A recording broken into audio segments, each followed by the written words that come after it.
special election near Houston could be a preview of the battle to determine who controls the Texas House.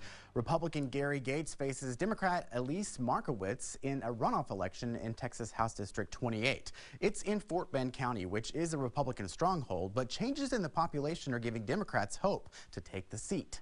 Election day in the race is Tuesday. Joining us for Insight is Scott Braddock, who covers Texas politics for the Quorum Report. Welcome. Good to see you. So you've been taking a closer look at the early voting numbers in District 28, Yeah. in particular the voting history of the people who have cast ballots so far. What are you seeing? Are there more Republicans than Democrats turning out? You know, we reported on the findings of an internal Republican poll earlier this week at quorumreport.com, and those numbers in the early voting track pretty closely with what we had reported there.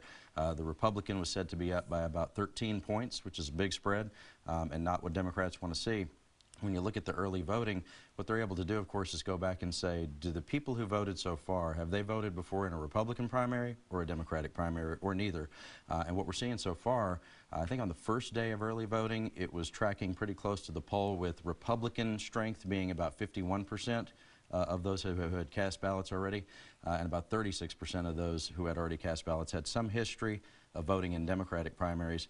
The Democrats would have to make up a lot of votes among those who had no history to be able to make this a real race. It's a special election. It's kind of like spinning the roulette wheel, because you don't know exactly who's going to vote in that thing, and that's why the sort of voter registration efforts and the voter contact right now, it's intense and it's ongoing.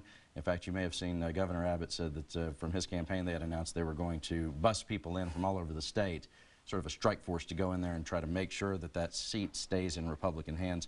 Both sides would like to keep it. You mentioned flipping the Texas House. We've been talking a lot about how important that strategy is ahead of the next legislative session. You know, Democrats wanting to take control.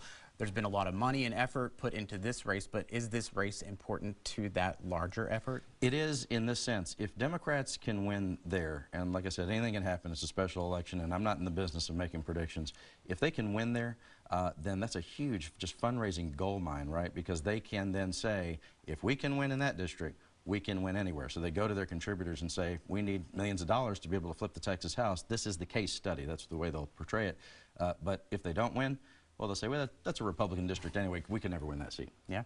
Well, the Texas primary is just a few weeks away. What are some of the key races you're watching there?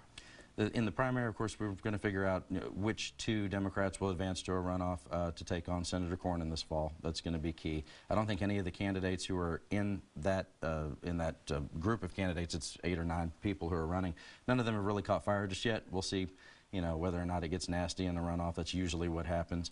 But in the primaries, it's actually kind of quiet out there. You know, when you look at the Republican primaries, that's usually where the action is in Texas.